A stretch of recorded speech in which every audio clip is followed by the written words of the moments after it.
Spacefare.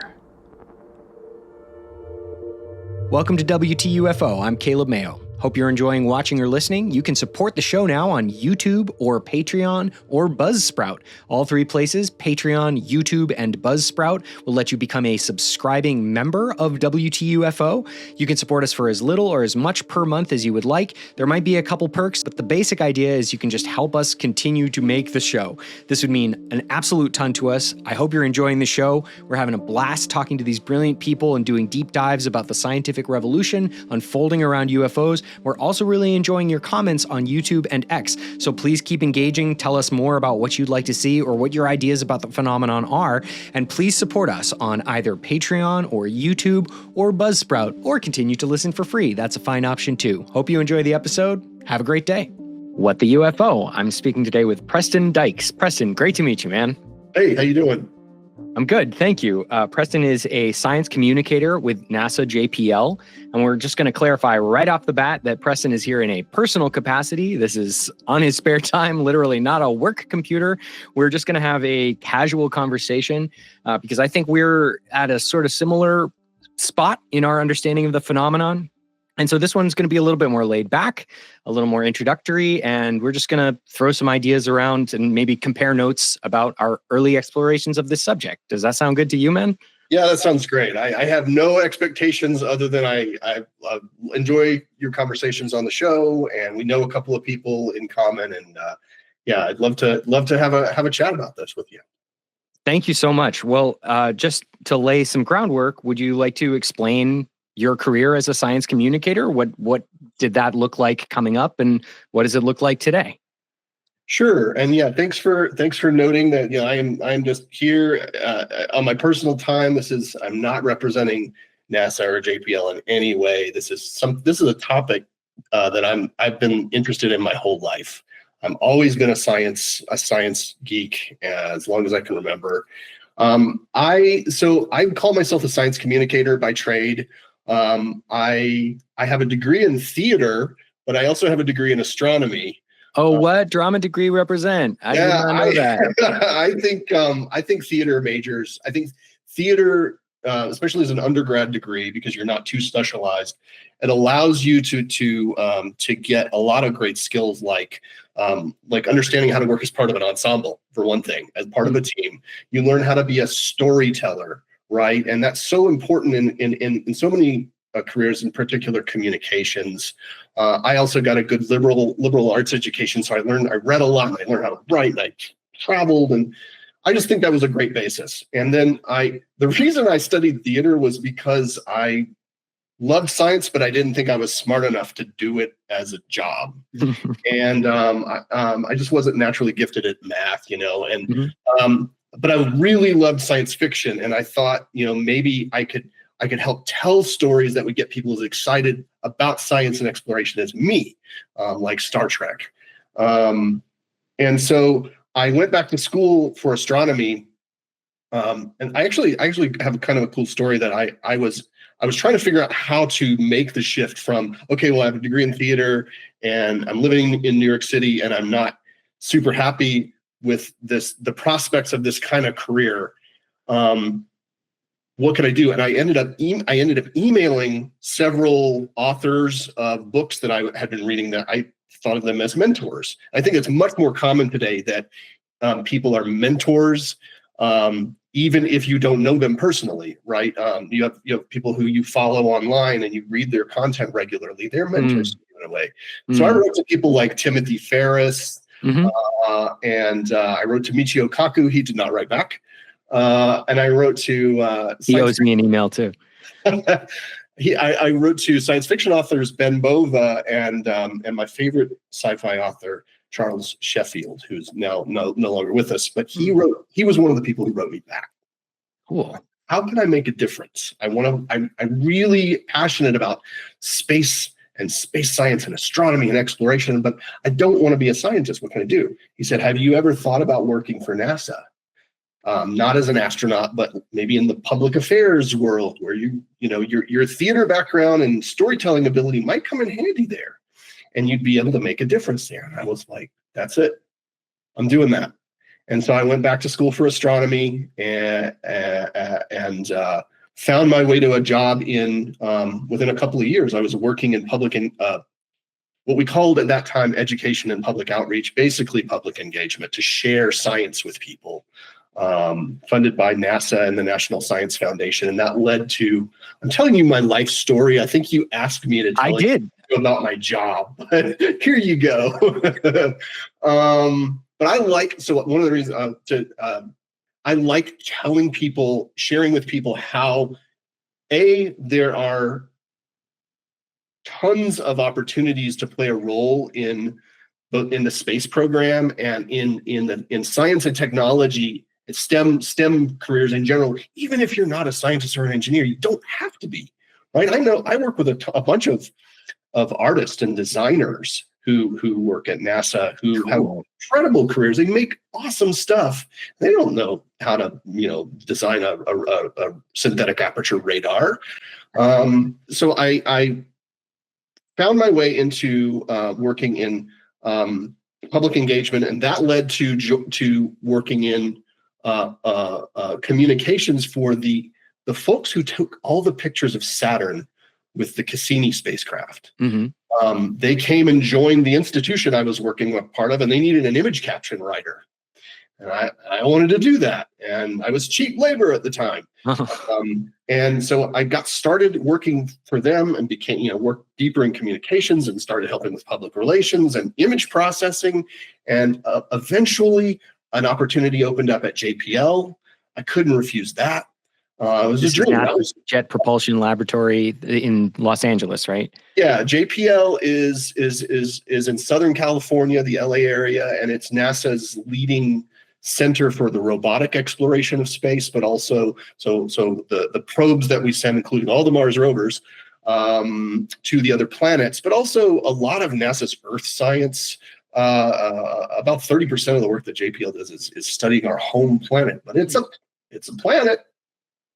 I couldn't refuse that opportunity. That was exactly what I'd set out to do when Sheffield suggested maybe you could do that. And so I'm proud that I found my way to a career working as somebody who gets to share the wonder of the world around us, the greater, larger world. This is one of my favorite concepts, is that the world is much bigger than what we tend to think of in our everyday lives. And I get to do that for a living. I've had the opportunity to do that for 20 years. And so it's been great. Yeah. Just a side click on that. I really like reappropriating the use of the word world to mean universe or multiverse. Yeah. It's a really simple, really beautiful word. We already have planet. We already have Earth. We don't need world to mean planet Earth. World should mean reality, existence, the whole big picture that we live in. Do you agree with that take, or would you put it somewhere in the middle? Absolutely. I mean, I think that is a key step for someone to take in realizing that they are connected to all of it. And I think that is, you often hear that referred to as having the cosmic perspective. And this understanding that, I have this comparatively little life. It's short. It only lasts a few decades. I generally inhabit a region of a few tens of kilometers across, and I only have this much money in the bank, and I have whatever. I have limits to my personal existence, but it's all freaking connected to the greatest story of the entire universe, and it can be hard to contain at times. And so that's I don't slight people for saying like, yeah, okay, thanks, science dude, but I can't live in that all the time. Mm-hmm. I appreciate it. Sometimes people, open up YouTube and they're ready for lay some science on me, or they, you get your magazine every month and on your iPad, and you take a look at the latest article. But you can't live in that all the time, because you've got daycare and you need to cook dinner, and the things that human lives require to live in them. But I love, that's probably my mission Hmm. is helping people see that they're connected to something bigger, and the world that you inhabit is the universe. I can't get enough of that. Wow, that's really cool, man. So what's it like day to day? What are you up to right now for JPL? So one of my favorite responsibilities is that I produce a monthly video series for NASA called "What's Up," and Cool. it's sky watching tips. It's what's up in the night sky and eclipses and uh, meteor showers and everything that you can see. It's NASA's longest running web video series. It's been going 17 years. I've been doing it for the last 6 since the previous host retired, but I get to research and write and do the voiceover part, and I produce all the visuals that go along with it and work with the team. So like I get to use that theater background. Mm-hmm. It's actually useful to me in my work. And the other thing that I do there is I since the pandemic, since 2020, I've become an astrophotographer too. Oh, cool. Well, I'm a night sky photographer, and so it's part hobby, but it's also part work. And so I take images of the stars and the planets and the Milky Way, and we use some of my stuff plus we use a lot of images, Creative Commons images from members of the public, and so it's stuff that the public has a direct input into what NASA's sharing. The whole point of it, one of the reasons I love it so much, is that the point of it is not to educate; it's to help people feel connected. And going back to what I mentioned, it's kind of I'm on this mission personally, but I love that we're putting something out from NASA every month that is to help people see a connection between what is right above your doorstep. You step out at night to take out the trash, or walk the dog before bed, and you look up there and you can see that bright thing, and because hopefully if you saw one of our videos, that's Jupiter, right? Or that it's Jupiter and there's Mars. The space guy said that, and that's so cool that I know that those are those planets. That's amazing. Yeah. So yeah, go ahead. I love that I get to do that. The other big thing I work on these days is I work with the Earth communications team. So I've spent most of my career supporting solar system exploration to the other planets of the solar system, and my main interest has always been in planetary science. So I can tell you a whole lot about Jupiter and Saturn and the Oort Cloud.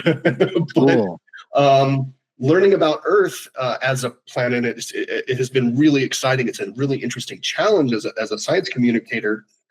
Reporters often talk about how they have this really fast-paced job that they have to do, and they get an assignment, and they have a very short window where they are expected to become kind of an armchair expert. Enough to be able to report on it and share this information about what happened and what it means to people. And I've had a similar longer term experience because I'm the outsider. I'm not an earth science expert, but I'm a pretty good writer, editor, communicator, strategic comms person, and helping this team within my institution to be supportive there has been a fun and exciting challenge, because Earth itself is a planet, and it's a complex, interconnected, and dynamic system. And that's a fun challenge for me as a communicator. So, got to ask you a quick question about the Oort Cloud. This is a fascinating body, or sort of collection of bodies, and the thing that I saw about it that made me interested that I want to know is that we maybe don't have a great idea of exactly where the boundaries of this thing are, and on the far edges it goes quite far. Is that right? Is it accurate to say that the outside edges of the Oort Cloud are like some significant chunk of the way toward Alpha Centauri, like a third of the way or even half or something? What's the general impression of the size? Yeah, you're right on. The Oort Cloud is best thought of as a spherical shell, a spherical region that surrounds a star. I imagine, so other stars would have Oort clouds as well. Okay. Name them after Jan Oort, but they would have the comet clouds. These are spherical shells or regions that are populated by, much as the asteroid belt between Mars and Jupiter is populated by mostly metallic and rocky fragments of bodies that failed to coalesce into a planet.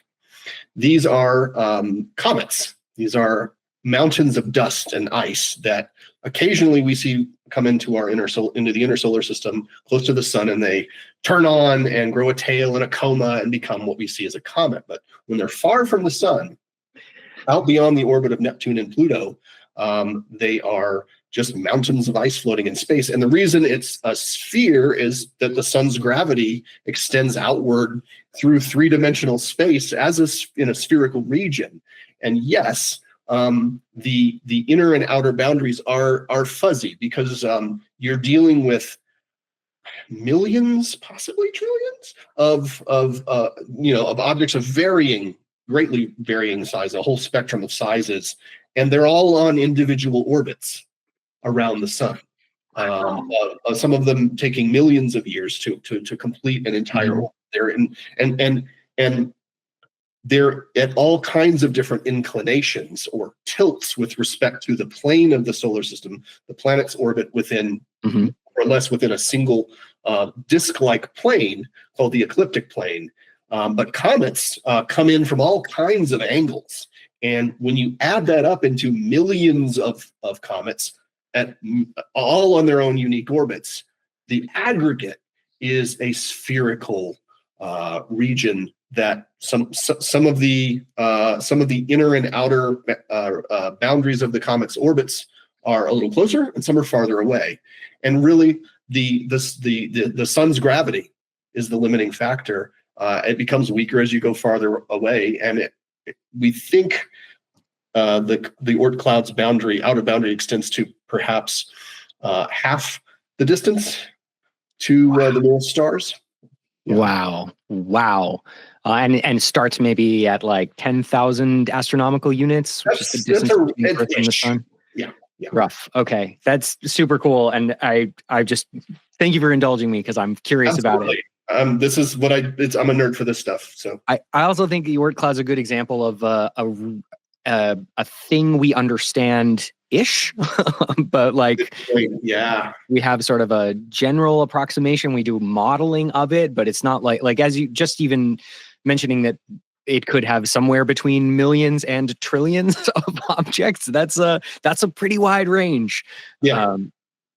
So that's fascinating in itself, and it tiptoes us a little closer toward UAP because totally tracking. Because I mean, like, yeah, it's something we haven't observed. I mean, it's a big, open, gigantic region of space populated by relatively tiny, very dark objects that they don't reflect much sunlight at all. So they're very cold.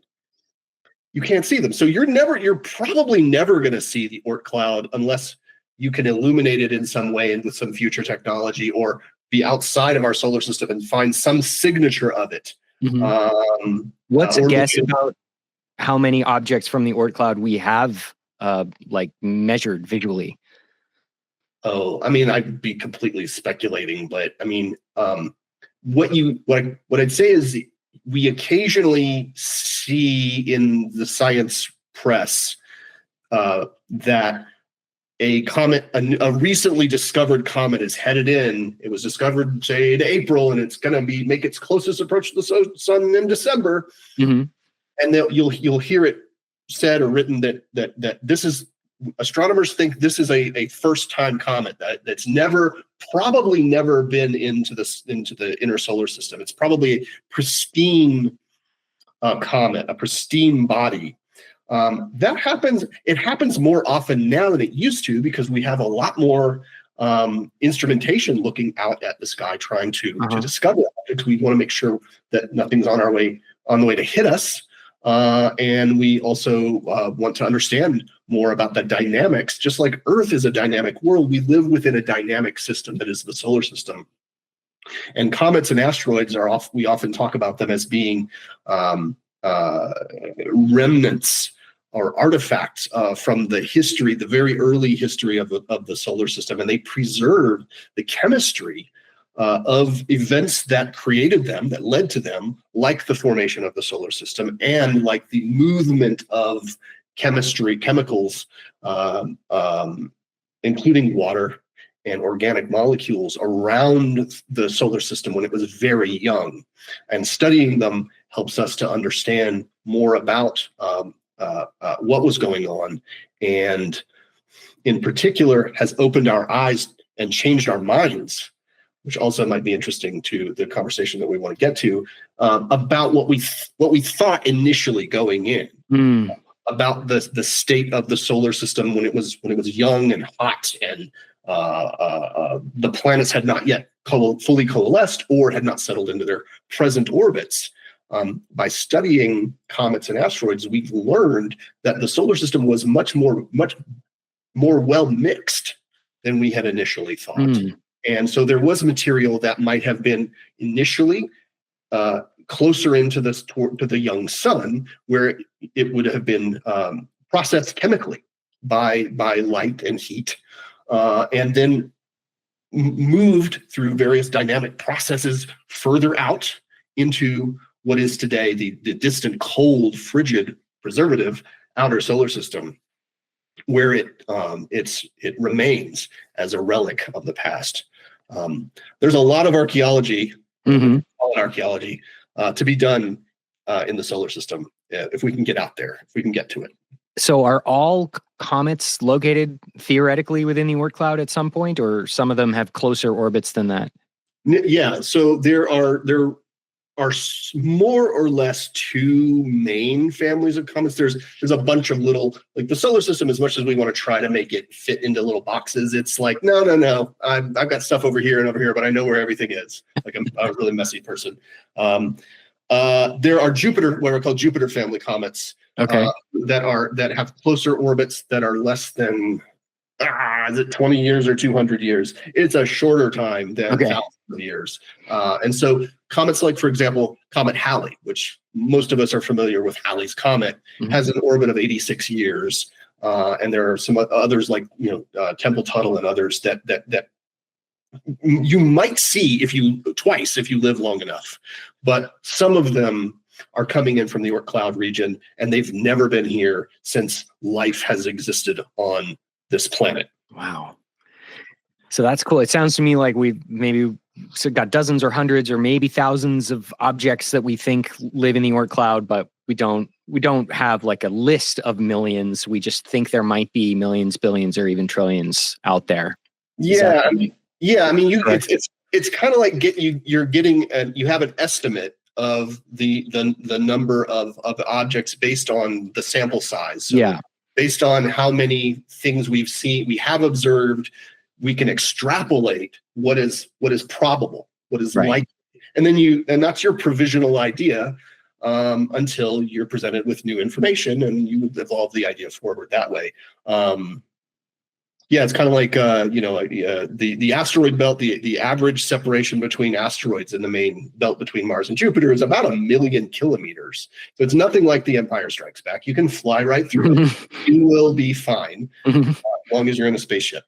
But we know that because we've been through it and we've observed it, and now we have a pretty good characterization of the size, the number of, and the amount and distribution of bodies, and their the dynamical environment of little dust particles and pebbles that you're likely or unlikely to hit. Okay, so similar story kind of with the asteroid belt and the Kuiper belt. We have a general idea of how many things there probably are out there, but we haven't done an exhaustive survey. We just don't have the capacity for that yet.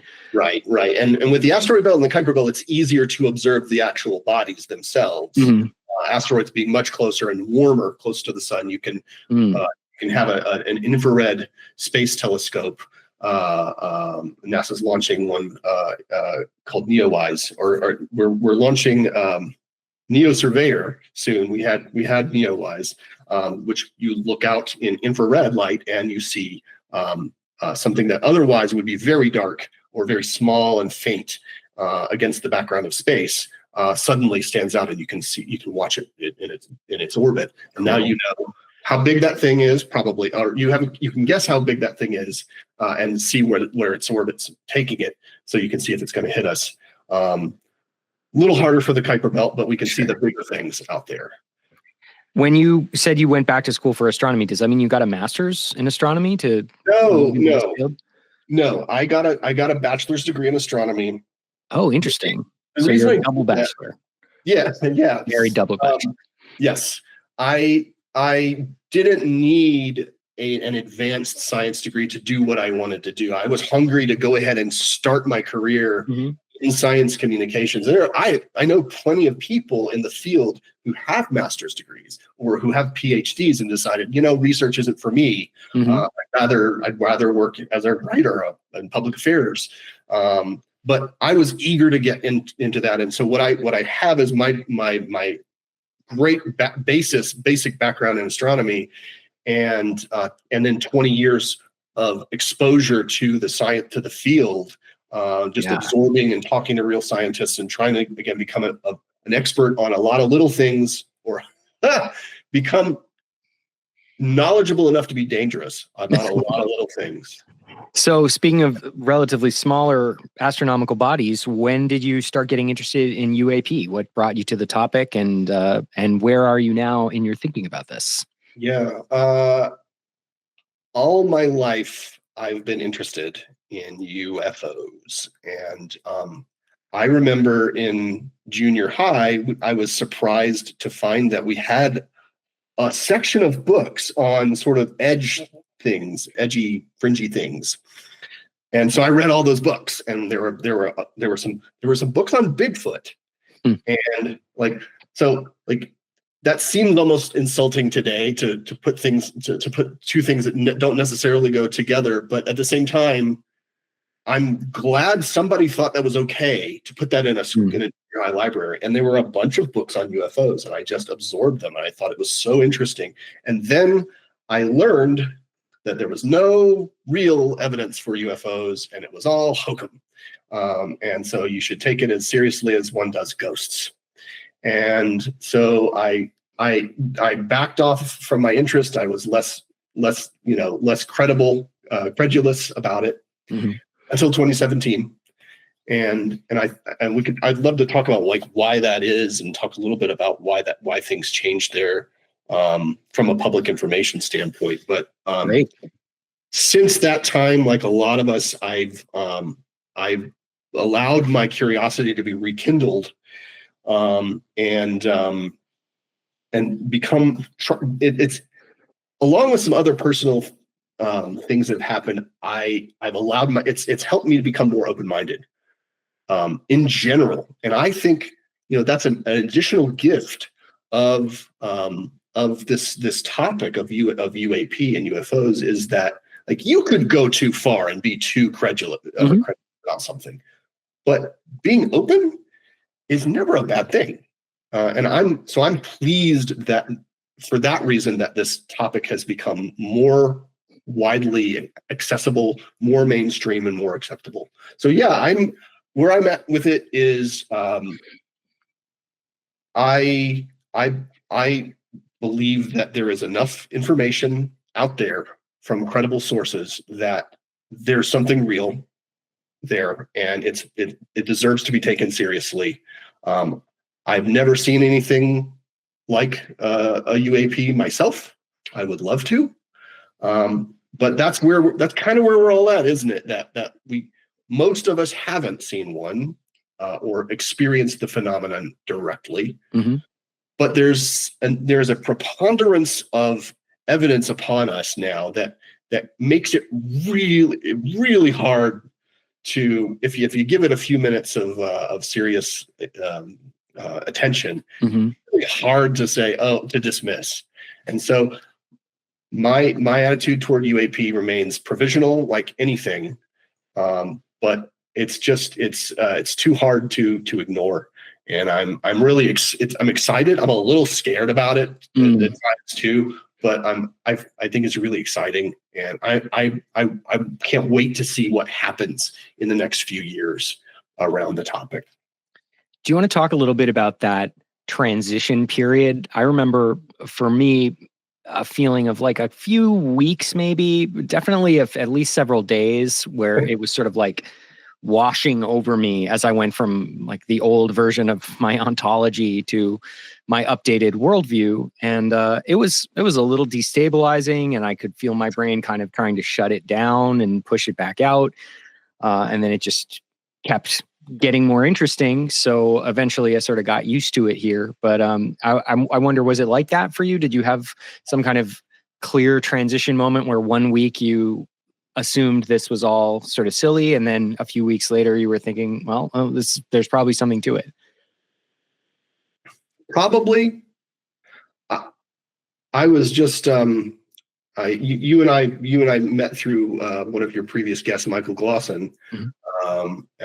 He and I are friends, and I was talking to him recently, and I said that something that has surprised me recently is that the ontological shock that people often describe in relation to the UAP phenomenon is not necessarily a singular pivotal moment in one's life, in one's understanding or appreciation of the world. That it, for me at least, and I think I suspect for many people, it is an ongoing, rolling thing, kind of like you could also analogize it to grief. That you don't feel grief continuously; it comes in waves. Yeah, and I think the adjustment is, and maybe that gives us some insight into the expectation we should have with regard to acceptance and uptake of information about the reality and implications of UAP, whatever that may be. I've been surprised, and I think I find it more comforting now that I've had a minute to sit with it, that it is an ongoing thing. Because I keep, there was 2017, New York Times, and since then, and 23 with Grush, and then more recently with some of the newer stuff that's come out, new folks coming forward. You sit there with your mouth open and go, I don't know what to do with this information. That's the phrase I keep saying. I don't know what to do with this information. What do I do with this? That's that feeling of unease and discomfort, because the way we're used to processing new info about the world is that it at least fits into a framework, a contextual framework about that we understand already. Yes. Something so counter to the general understanding that that the general understanding we have comes your way. It's a shock to the system. And when these moments keep coming, it's not like I'm already a long-winded answer. It's not like I'm already primed. It's not like I'm already adjusted. That's the thing that I've found surprising, is that new information comes along. I still sit there and go, are you kidding me? Yeah. Because it comes down to not knowing if I can believe that. Is that worth believing? Is that worth belief is a form of acceptance, I think. Is that worth accepting into my conceptualization of the way things work in the world? And it keeps coming. That's a really good point. Yeah, and so when I told this to Michael Glosson, I said, shout out to friend of the pod, Dr. Glosson. Yeah, you should. You should listen to the episode that Caleb did with Michael if you haven't. And you should listen to Michael's podcast, Anomalous Review. That's right. I said, well, I get frustrated with this. I mean, like, how do I deal with it? And he suggested, and he's a philosopher by trade, and he suggested a version of accepting what you can't change, accepting that, trying to be at peace, being at peace with ideas as they come in. You can either freak out, and then walk away. You can close the door in their face. You can run away from them and just freak out and shut down, or you can sit with them and cultivate the practice of being open to new ideas and new information. Mm-hmm. It's okay to be uncomfortable when they first show up, but then learn what it feels like to have a dialogue with those ideas and go, okay. Mm-hmm. That it's kind of like mindfulness behavior practice, right? Like, I'm recognizing that I'm uncomfortable with the idea, and I'm going to sit here and I'm going to ask, well, why is it making me uncomfortable? What does it mean if this is real? Okay, so why does that make me uncomfortable? And just leading yourself through a path of dealing with it, you can cultivate a habit of being open to initially uncomfortable ideas. And I don't know if he's right. I think he's right. I'm still uncomfortable, but I appreciate. I'm living with that right now, especially with some of the newer stuff that I've seen in the UAP world recently. Ooh, I want to ask you about what's making you uncomfortable, but I also want to. Yeah, go ahead. That took me to 3 different places, so I just want to quickly flag them. One is that it gradually revealed itself to be the mission of this show to process this ongoing worldview update that we're all going through. So I think this is really rich territory, and I appreciate you engaging with it. I think sometimes we want to just ask what's going on with the phenomenon, but that's only part of the picture. I think of it broadly as onboarding people to recognizing that there's something going on at all, figuring out what it is that's going on technologically, scientifically, militarily, and then processing all this new information psychologically, personally, philosophically, and then eventually on a like societal and cultural level, we're probably going to want to enact some policies, and eventually we'll get to diplomacy or something like that with the Galactic Federation, maybe, who knows. But so processing is the single word that I use to sort of plant a flag for all of this, but it is kind of those 3 things: onboarding people, learning more, and processing. Also wanted to note that as you get into this thicket of crazy information, you get a little more comfortable the more you do it with putting things in different sort of credibility boxes. Like, okay, I'm open to this idea being possible. I don't think it's likely that there's a pyramid under Alaska controlling our thoughts. I don't think it's likely that we're having laser battles with lizard people under America. I personally don't think that that's likely, but I understand in this new world that I'm encountering that I'm not going to rule anything out necessarily until I have a really good reason to think that it's not true anymore, because that's like part of the way that I'm approaching this wild and woolly world. And then I also wanted to just quickly mention this other big form of shock, which I've been loosely calling epistemological shock. I think there's an ontological shock to the idea that there's another set of beings here, maybe with advanced technology, that if that's true, it's like world shaking in a real serious way that's going to have implications for the rest of human history.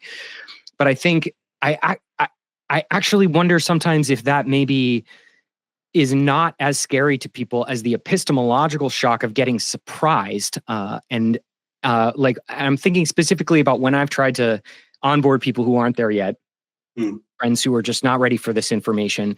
The resistance that I've experienced from them, to me, it feels more like, it feels less like they're afraid of aliens or ghosts or techno fairies or whatever we're dealing with, and more like they're deeply uncomfortable with the idea that the scientific institutions and governmental institutions and academic institutions they fundamentally trust and believe in could have missed this or failed to report on it, or just like ignored something this important for this long.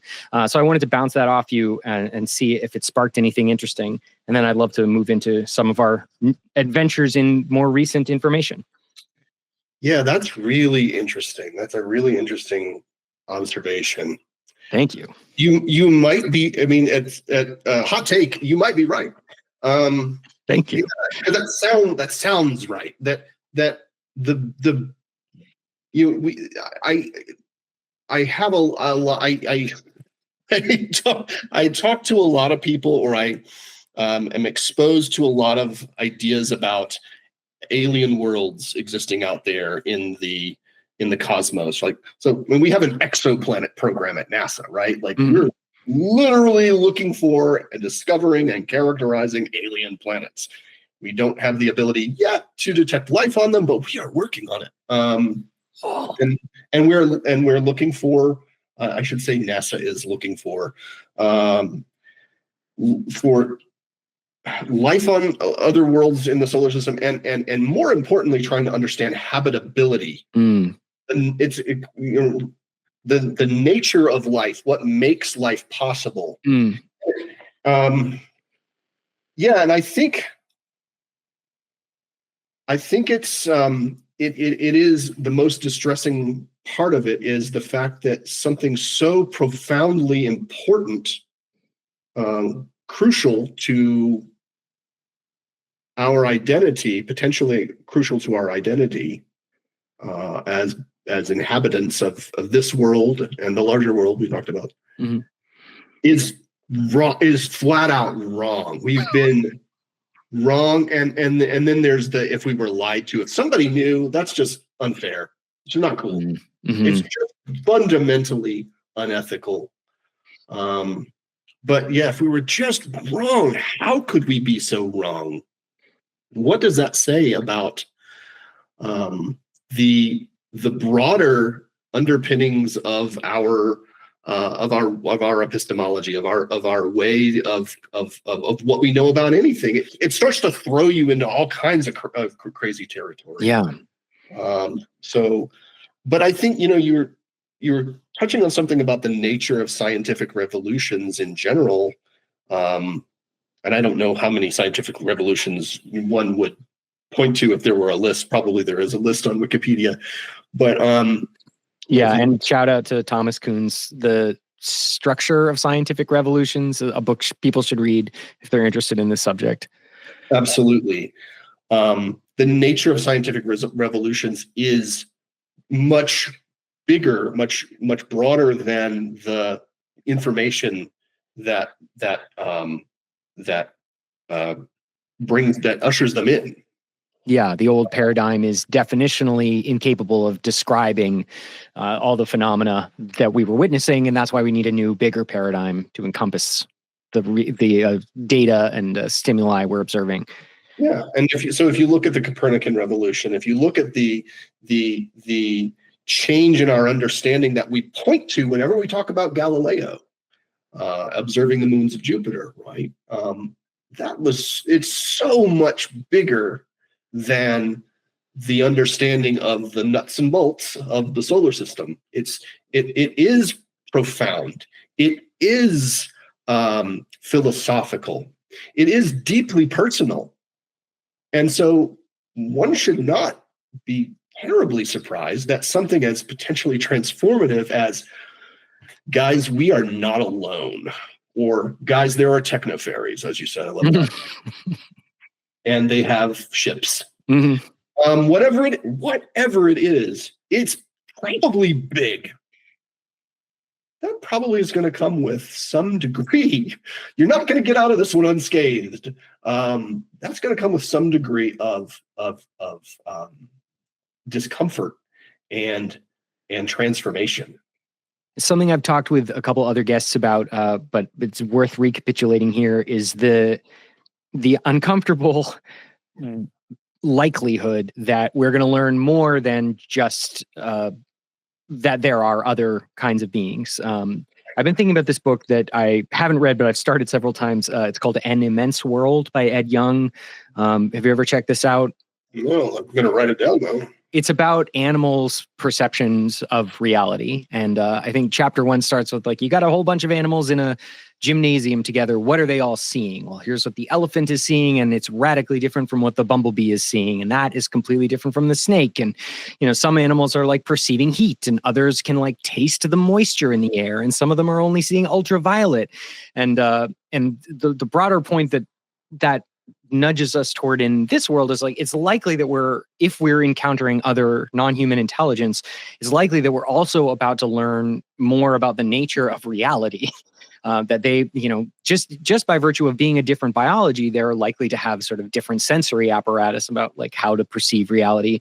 But it's also possible that if they're technologically more advanced, that they've just like learned more about what reality is. Mm-hmm. And if it is the case that some of our ancient ideas about like souls and spirits or like psi phenomena are some version of a story about a real phenomena or a collection of real things, then we might be about to learn that the world is far more interesting and spiritually layered than we previously thought, in addition to learning that there are other beings. And this has implications for our ability to communicate with NHI if they are real, but it's also just a double whammy or more.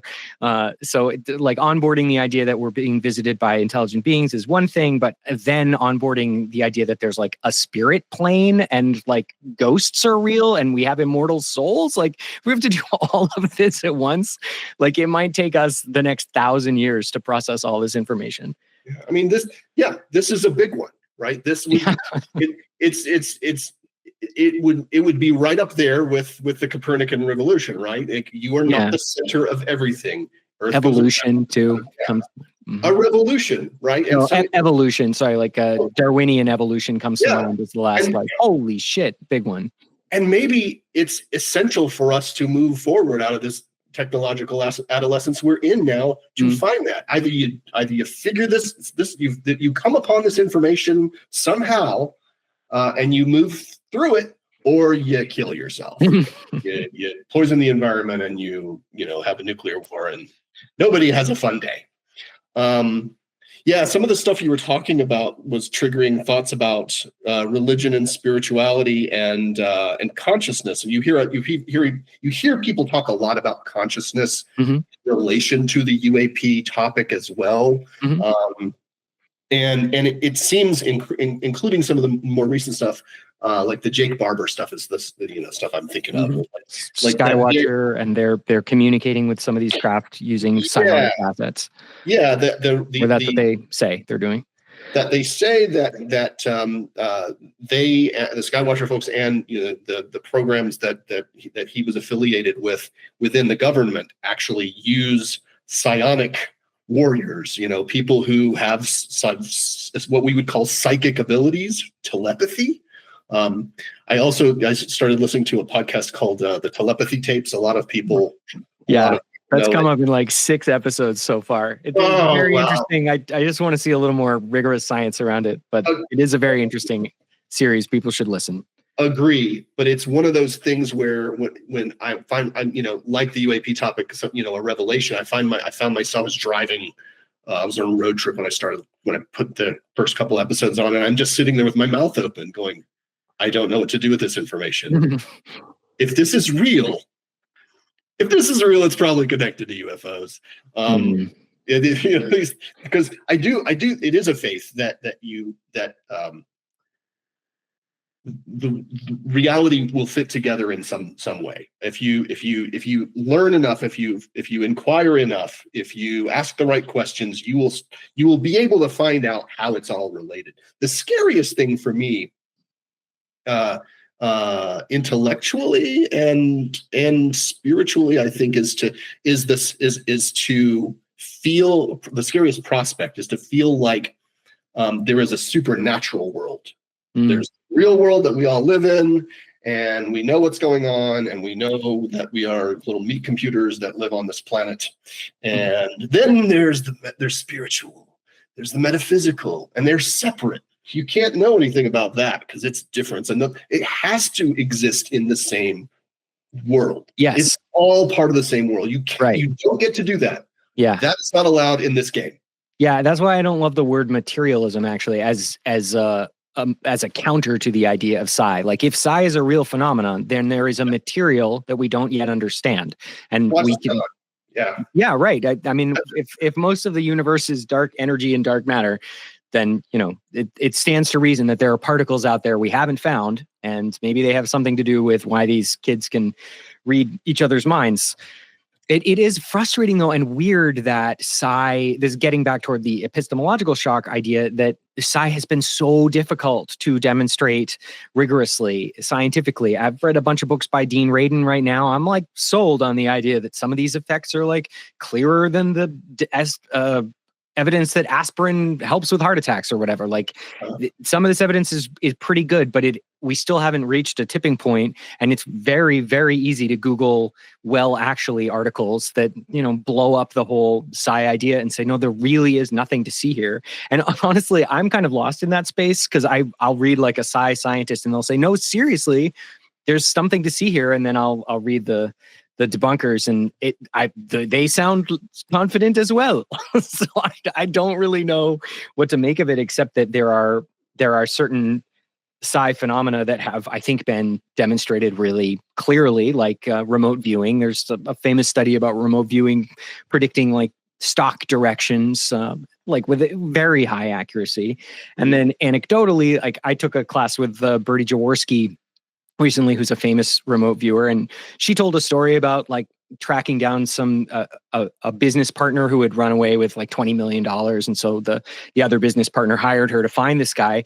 They were in LA when they started this project. She found out he was in Australia. They went to Australia. This is remote viewing. She IDs he's in Australia. They go to Australia. She remote views some more. She finds the restaurant the guy is sitting in, and they go confront him. And she says, hey, I'm worried about your liver because I saw some stuff when I was remote viewing you. And the guy freaks out. And yeah, that's anecdotal, but it would just be extremely weird if she coincidentally identified the correct restaurant that this guy was in across the world. You know, like clearly there's something to this. So then the fact that we haven't rigorously demonstrated how it works is frustrating. And like, yeah, there's a lot of physics that is 70 years of question marks. We don't understand the double slit experiment still. And that's, you know, it is weird. I wonder, as a person close to technology, if you ever have this feeling of like, why are we advancing so rapidly in AI and like digital communication technology and to some degree space tech? And then these like fundamental questions have been so stubborn and difficult to answer.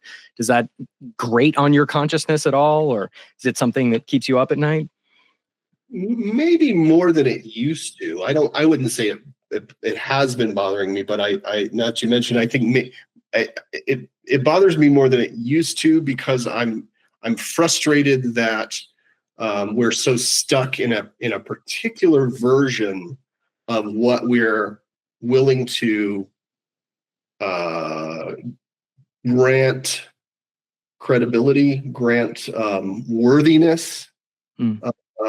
And you don't need me to rail against the state of science or the field of science. I'm not a professional science. I do work with them all the time, and they have their own gripes about the stodginess of the field. And that doesn't mean that's not a blanket characterization. I mean, there are places that are incredibly rich and open and bright, but it's hard to change a paradigm. This relates. I think this relates to what you triggered earlier about religion and spirituality. For me, is that part of my evolution in open-mindedness in the past few years is to be much more accepting of spiritual ideas. I am still myself not a religious person. I am not a religious person at all. But I am much more willing to grant grace to others for their beliefs and just let people be, and back away from having to judge their idea as being right or not. And I think that's a part that when science is done right, when science is doing its best version, is being its best version of itself, that it's maintaining a true sense of intellectual humility, and waiting for more information. Always, because you're never going to solve something completely. It's an infinite game. You never stop. You never win science. You just keep going, and you have to be open to those ideas. And so, like when it comes to spiritual ideas, one of my favorite possibilities I like to imagine is that not all of them, maybe, but a lot of religions throughout human history got pieces of it right. They attuned to something. Especially when you think about, if we're going to talk about psi phenomena, you might think about shamanistic practices and people or religious ecstasy, people being able to connect with or go into a state that makes them more open to a form of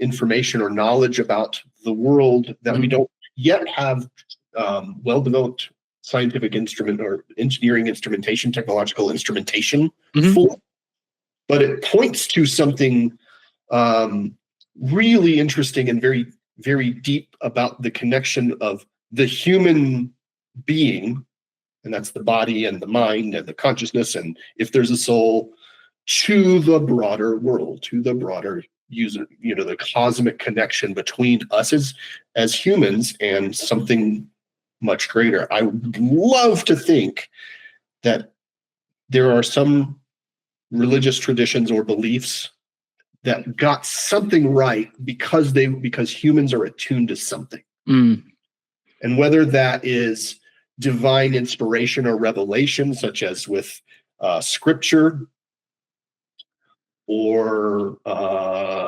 meditation and connecting, maybe being able to connect with a spirit or a field. Maybe there's a field. I'm making stuff up here. There's a field that is, every stone and every tree and every bird is a part of it. If you're able to connect with that somehow, it surrounds us, binds us, penetrates us. You could say, or maybe the Scientologists have something with their auditing. I mean, I don't know. Yeah. But I am damn well not going to judge them as any wackier or crazier than someone who believes that Jesus walked on water and brought people back from the dead. I have to treat all of these spiritual ideas with some sense of equal, the spiritual ideas themselves, maybe not the practices of the religions, because maybe they got something right. Yeah, that's super exciting to me, to ponder that.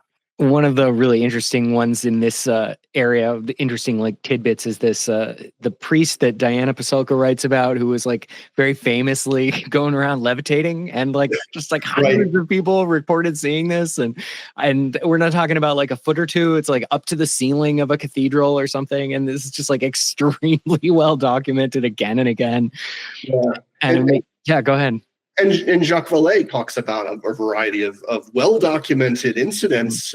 What were the children in Spain or Portugal who saw the apparition of the Virgin would appear to them, and lots of came around and were able to see it too. Yeah, and then there's a group of people that go to watch, and they all hear this weird buzzing sound, but they don't see beings, but there's some kind of phenomenon there. I'm with you on the hope that a bunch of this stuff might point to something real. I'm also with you on drawing a distinction between potential real reporting and sort of daily behavioral applications. Right.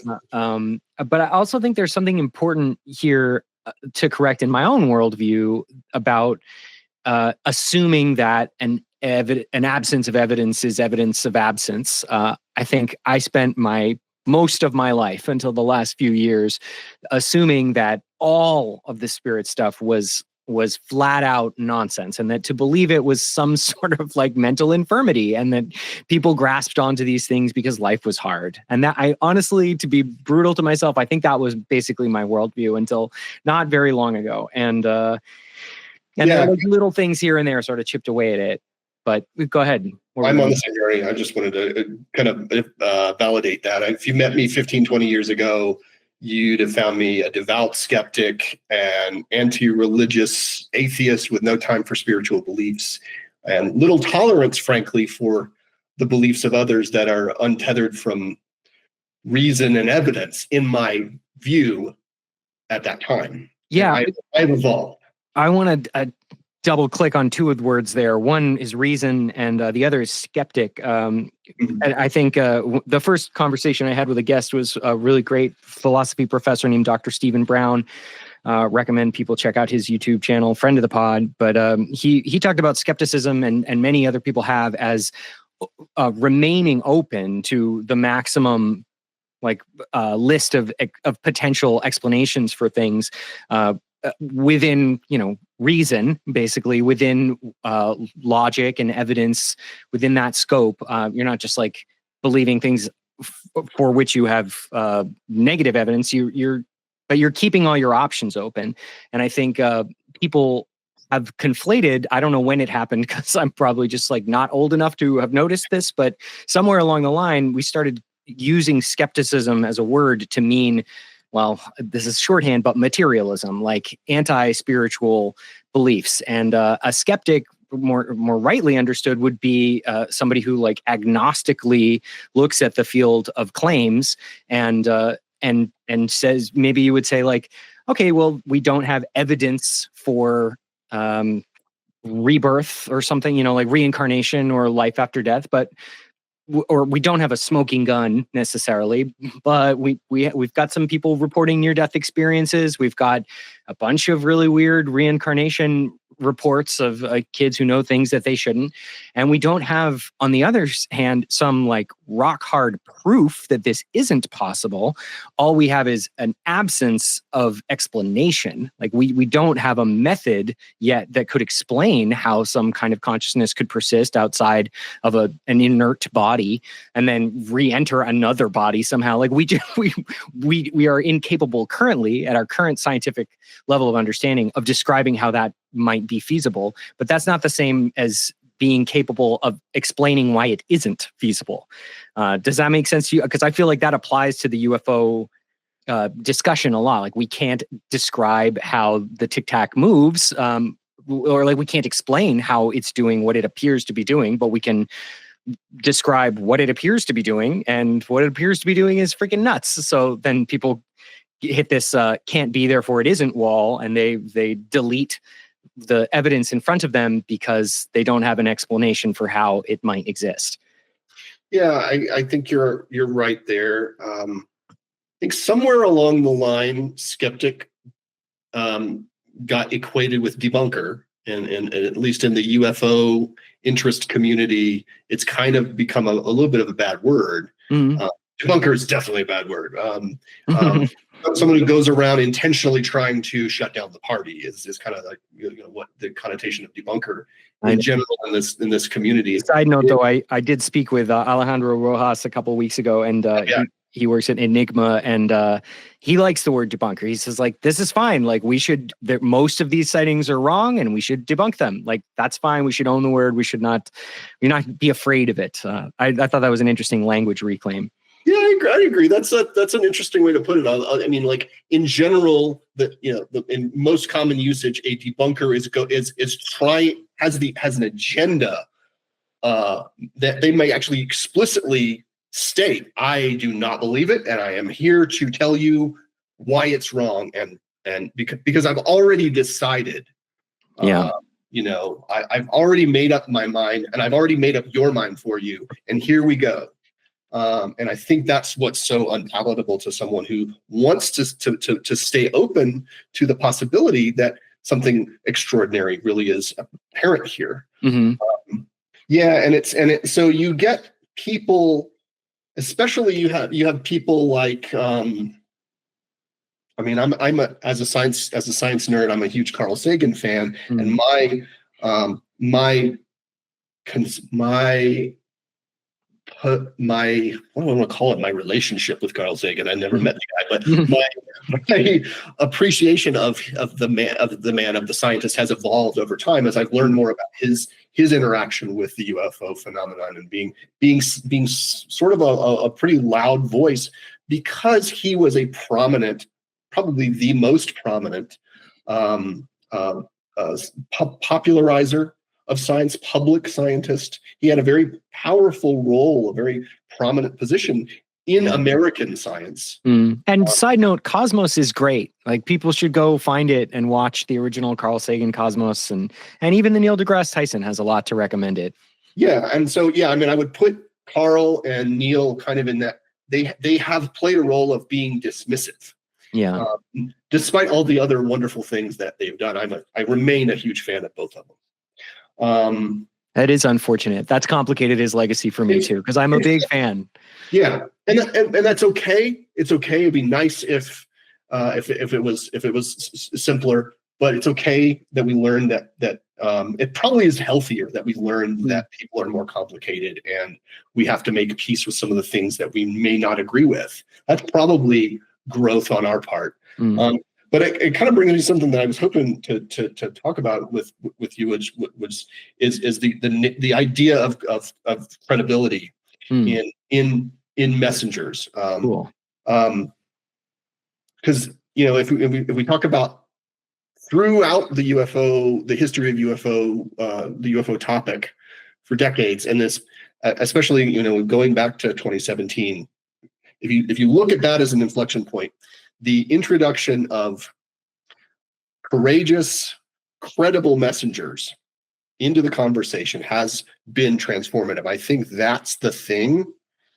So in communications, it's important to develop and deploy credible messengers in order to help your audience feel a sense of comfort with your message and willingness to trust what they're hearing, to trust information. And so you develop credibility by demonstrating or building authority and through authenticity. And so the thing is, with a heavily stigmatized topic like UAP, the threshold for credibility is higher to meet the bar for extraordinary evidence, right? But it also, what makes it different is it also takes an act of courage for the messengers, as experiencers, government officials, to come forward at all and be willing to speak about such topics. Even journalists and media organizations covering this stuff, it's hard for them. They get a lot of blowback. And when I did that study last year about how we could, or maybe in 2023, I forget, about how we could potentially look into UAP, one of the things they explicitly say in the study is we got a lot of, frankly, hate mail from, it sounded like, from inside the house, like from academia. People were saying, you're wasting our time. This is a discredit to the profession. Basically, how dare you? Which is so disappointing. Avi Loeb has spoken very eloquently about how upsetting it is. Like, what a giant bummer that so much of the scientific community was weighed in so heavily against just simple curiosity and investigation. Like, there really should be nothing wrong with checking this stuff out. And if you look at, so the best answer to that is like, I don't know, but we've got limited resources. We can only do so much. But then if you look at the list of things that scientists are interested in studying, a lot of them are really weird, and just thinking really, you're spending a couple $1 million on fruit bat sexuality or something, and you can't just throw a few million. I mean, the bigger one for me is dark matter, dark energy, or super strings. If we could just get UAP to a point where we're spending as much money researching that as we are these other, frankly, far-fetched astrophysical ideas, I think we'd be fine. We'd be well on the road. And that is kind of the world that I have become more interested in focusing on, rather than the world where the military explains everything they know about it, because they're just not going to do that. They're never going to tell us more than they absolutely absolutely have to at every juncture, no matter how much disclosure we get. But what we could get is a sort of tipping point in the scientific community. I've been calling this a consensus of curiosity, pretty phrase. I like that. To just like engage with this as an interesting question. Like the scientific community, even 35 years ago, was skeptical that looking for exoplanets was a great idea. I've heard people say like, I was warned not to make exoplanets my career because it was fringe science. But now we have passed this threshold, and I think the astronomical community at least broadly agrees this is a very interesting area, and we should study it as thoroughly as we can, find as many as we are capable of, and like look for technosignatures and explore assembly theory. And as you said, like try to determine the thresholds for life existing at all. So I'm hoping that we could get there as a collective culture scientifically about UAP. And I guess the question to throw to you would be, as a science communicator, what sort of tools should we be trying to bring to bear on that question and quest? Yeah, well, there just like exoplanets, there was a similar treatment of the topic of astrobiology, and that is actually a program at NASA now, right? Cool. And you mentioned technosignatures. Like we have put out new NASA. I'm not speaking for NASA. You're part of the team. You can say we. Well, let me be really clear here. You guys and the rest of NASA. So NASA has put out news stories, news releases about that mention technosignatures. I think, I should probably check that. I think they have. But yeah, I mean, it's really easy to be to be on the side of the prevailing idea.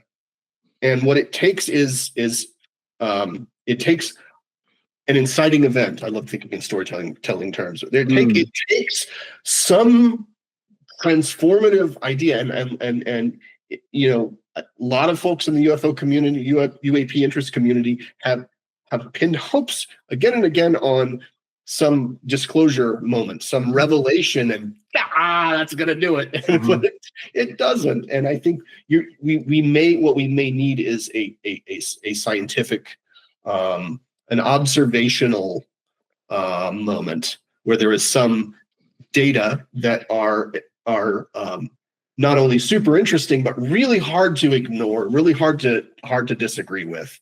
Because I mean, for anybody who wants to come forward or talk, just talk in this space, especially if you have a high enough position in your field, there's an element of professional and personal risk involved in lending one's credibility to a stigmatized topic. And so, even though UAP are now a phenomenon that has been recognized by various elements of the U.S. and foreign governments as a real thing, to be taken seriously and a mystery worthy of serious study. That was in the NASA team's report. I mean, and there, you can criticize some elements of that report, but you mentioned that they actually did make a point in noting the pushback, and I think good on them for bringing that out, casting some light on that, because that's probably part of the evolution on the topic as well. Part of the revolution is shining light on the pushback, because that's intellectual dishonesty there too, right? It's also classic. It's like how it's gone every single time. Like we tried to kill the scientists who told us something interesting was happening, and then we fought about it for decades. And it's so funny that we get taught in school. The way we teach kids is science went through these periods of revolution where somebody knew what was right and everybody said they were wrong, but they were right. But now we've got it all. And they just like leave this implication that that's not going to happen anymore because we've basically figured it out. And nobody says that, of course, but I think we all I grew up with this feeling like, all right, but we're sort of done with that phase of science. And I never expected to be in a moment where we're about to cross this threshold and we're looking around and asking experts and they're going, well, that's silly, in the same way that experts said evolution is silly and like meteorites are silly. And of course the sun goes around the earth, etc. I also, and as someone with a background in science and communications, I'm personally interested in the public information and public understanding challenge as a challenge. I'm not going to call it fun. Maybe it's kind of fun. But it's a really interesting problem, and we should be so lucky to work on interesting problems. It's also frustrating because you can't just go experience the phenomenon yourself. For most of it, it's a matter of, do I believe that this is real? Like I said, I've never seen a UFO. My beliefs about UAP are provisional. Mm-hmm. Like I believe all beliefs have to be, some more than others, and you have to hold them loosely and be open to new ideas. But I think what we need is a watershed data moment. Mm. And it has to be something more than a report from somebody. It has to be something that I've gone through times where I have watched or have not watched a lot of UFO videos. People have taken with cell phones and whatnot. There's a variety of channels where you can do that on the internet and YouTube. And I actually went to the Soul Foundation's symposium, and I was standing in the the line to get lunch with a couple of guys, and I said, well, it's not like there could really be a global conspiracy or a global cottage industry, is what I said, to make fake UFO videos, right? Like it stands to reason that at least some percentage of them have to be right. It's not like there could be a global cottage industry of making fake UFO videos. And they just kind of laughed, and they were like, yeah, but there kind of is. I mean, there definitely is. So, you do run into stuff that's like pretty obviously manufactured for the clicks. Some of it's obvious, but some of there's a lot of videos, and there are a lot of videos of people just holding their phone up and there's a light and it's probably a plane or a satellite. Sure. Yeah. Most of that stuff is not really extraordinary. But I guess when I was trying to get to my point was of like having a moment where there's something that it's hard to deny. Yeah. And maybe that's not a shaky cell phone video. Yeah. But maybe it's a satellite, maybe it's something in satellite data that is discovered later. Maybe it's something that maybe a new sensor system that we're going to get in 10 years from now is going to have this capability that suddenly we start seeing these things that we never did before because we're looking at sub-millimeter wavelengths with this new kind of security camera that we're going to start seeing everywhere. That could happen, and then it makes it kind of hard to deny. Yeah, I don't know. As long as that sensor is militarily controlled, then we're screwed. I mean, Ryan Graves described something like that. They turned on a new radar and they started seeing new things in the early thousands. But I think it's maybe worth exploring just a little bit more this idea of what could do it. Phoenix Lights today, I think, like a big mass sighting where not just one or two videos, but like hundreds or thousands of people record video of the same thing, I think could maybe do it. Specifically, I think you'd want news crews out there, like a very large, slow moving UAP basically could do this. A slow groundswell of increasing interest, I think, is the most likely path forward. And then the other one would be getting something physical. Sorry to interrupt you. No, it's okay. You take it. If you imagine Phoenix Lights, though, like the thing that's always bothered me about Phoenix, the thing that's been hard to argue. The reason it's been hard to argue that the Phoenix Lights were a UAP phenomenon it's always seemed to me is that they were just this formation of lights that sort of hung there. As far as I know, I mean, maybe I'm wrong, but like you and I, I'm sure, and many of the audience have read and heard a lot of stories where there were things, especially some of the stuff that Jeremy Corbell and George Knapp have talked about with the military encounters, right? With bright, brilliant, like glowing craft objects coming down really fast and going back up. There are lots, and there are lots of descriptions of these kinds of things moving around in ways that conventional aircraft and spacecraft don't do. Mm-hmm. You don't know anything like that. I think you need a Phoenix Lights where there are where the five observables are in evidence. Mm-hmm. Right? Sudden acceleration, rapid turns, anti-gravity, right? Cloaking, something just suddenly appears and then zooms off, and then a bunch of other things happen. Like, you can't just have lights in the sky that people can easily dismiss as flares or as a military exercise. That's been the argument about the Phoenix Lights. I know, and I just revisited the chapter in Leslie Kane's book UFOs. Generals, pilots, and government officials go on the record, and I recommend that people check it out because there are more descriptions of like a slow-moving delta formation. And she also she tracks down the flare timing is like 10:30 p.m. and people are seeing these lights at like 8:15. So the flare story just doesn't it can't possibly explain it away. But the bottom line is we don't have a smoking gun evidence because we didn't have camcorders in everybody's pocket at the time. And even now it would have to be really big and really slow, I think, to get everybody on board, which puts it in the sort of world of the phenomenon to decide whether to do this, right. Unless they're just like randomly bombing around, which they could be. It could be just a coincidence that we haven't had another Phoenix Lights for 25 years. I mean, we're sort of due. Maybe there will be one, and this time we'll all have cell phones, and there will be a moment. Right. Another thing that could crack it open is if the Skywatcher team gets an egg, and they can like somehow get it to Gary Nolan's lab, and they can say anyone can come check this out, then that would turn a corner. But it occurred to me when you were using the word risk earlier about just careers, basically.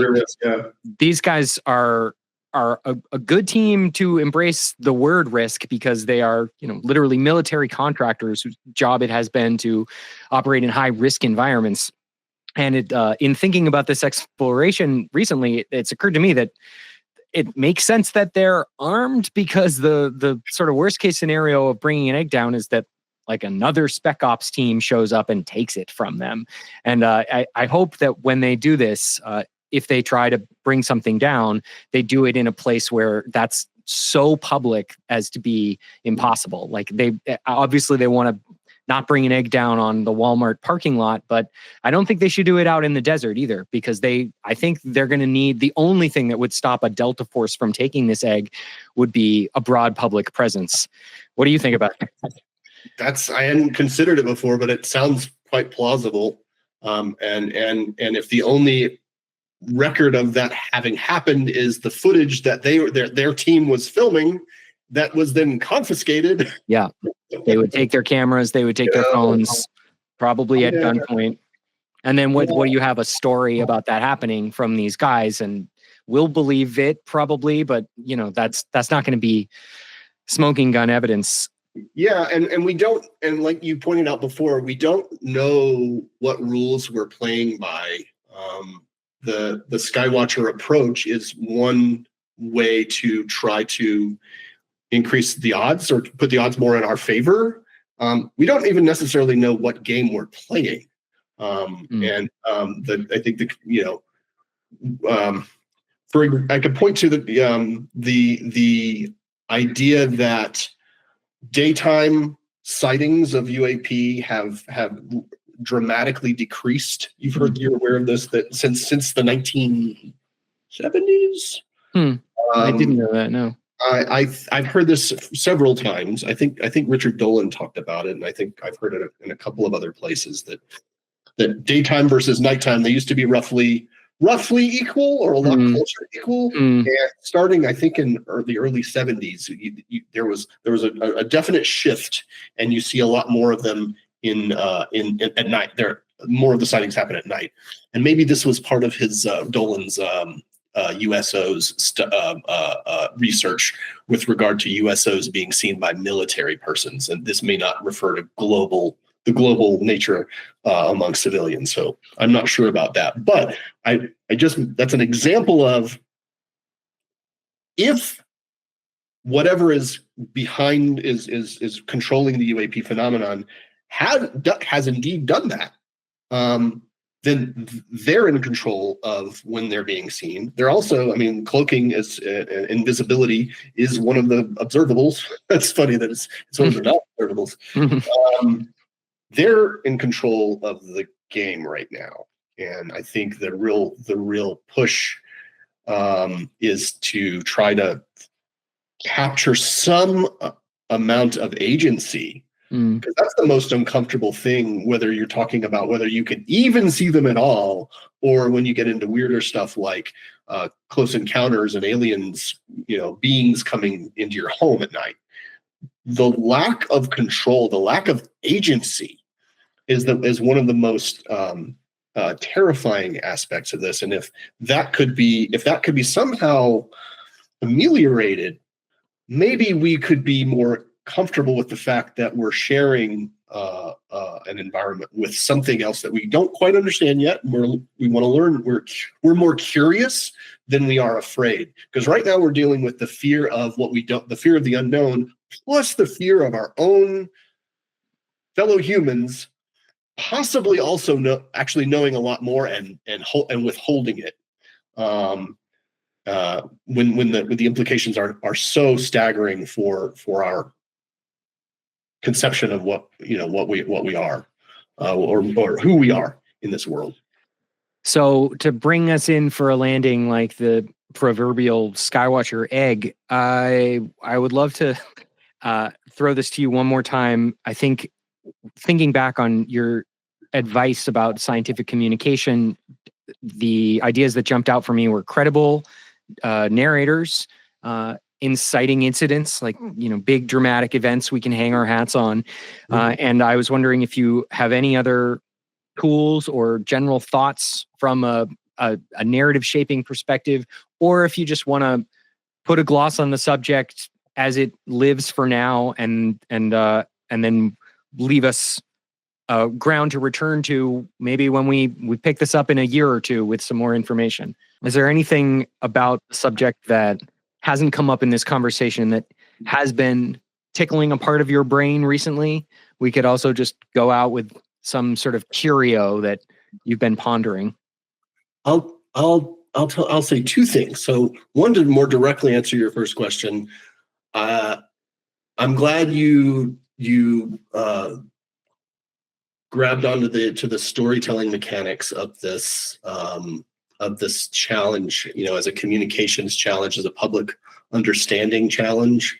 I'm a big champion of storytelling as an essential, as a toolbox for communication and narrative thinking, where you understand that the way human beings conceptualize our lives and what happens, what we experience, our experience is in terms of a narrative. And so when you're talking about shifting a paradigm, you're talking about changing the narrative, changing the story.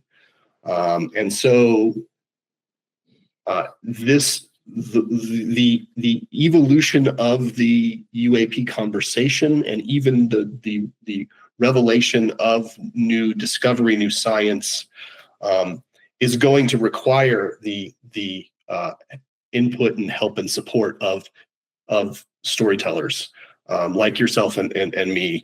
I think there's a role, and I guess this is kind of bringing it full circle to the way I mentioned earlier, that I like to talk about. If you're thinking about the space program, or you're thinking about a STEM career, it's okay if you're not a scientist or an engineer. There's a role. It takes all kinds of jobs to support doing something amazing like that. And it's going to take that for the UAP revolution, evolution, however it develops, slowly or quickly, right? So I think it's going to take a storytelling mindset. And there are some people in this space who get that and who are already good at that. And I don't know what the other thing was I was going to say. Curios, brain tickling, weird little UFO. Oh, yeah. This is a weird thing, and it is that I will share that as much of a rationalist champion, a champion of empiricism as I have been in my life, as I still, somewhat am, a believer in science and evidence. I have allowed myself to read some stories, some books on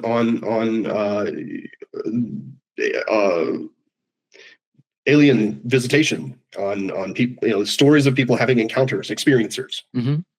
And this is hard for me because this is not the kind of thing you usually talk about. Mm-hmm. Is that I've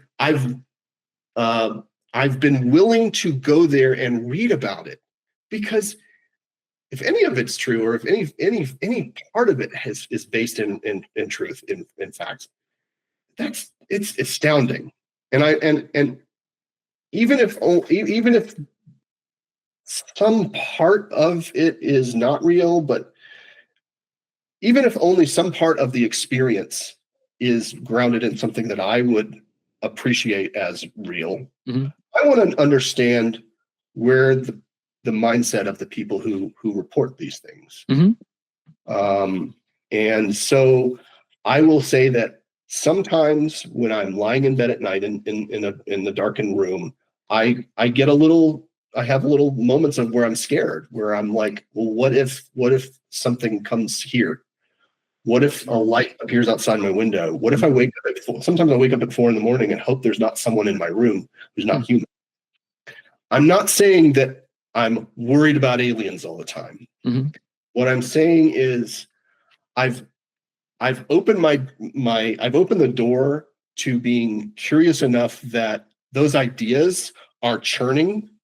And sometimes I get a little scared about it, but I think I'm better off for dealing with them and having a dialogue with them, and accepting that there are some things about this world that I may never fully be able to understand, and that's okay. And that the curiosity and the journey is what I'll be most proud of at the end of my life, that I allowed myself to go there. Ooh, great place to land. That was really good.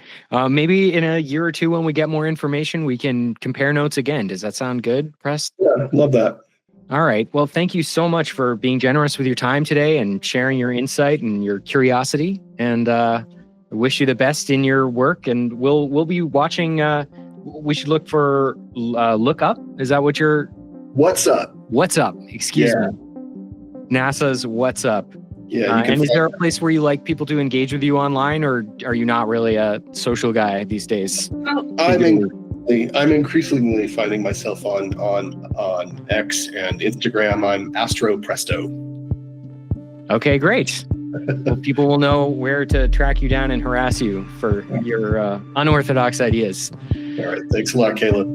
And that's the show. Thank you for watching or listening. If you'd like to subscribe to the show, you can do that on patreon.com/WTUFO, or on YouTube, or on Buzzsprout. You can support us for as much or as little per month as you would like to. We really appreciate anything that you can contribute.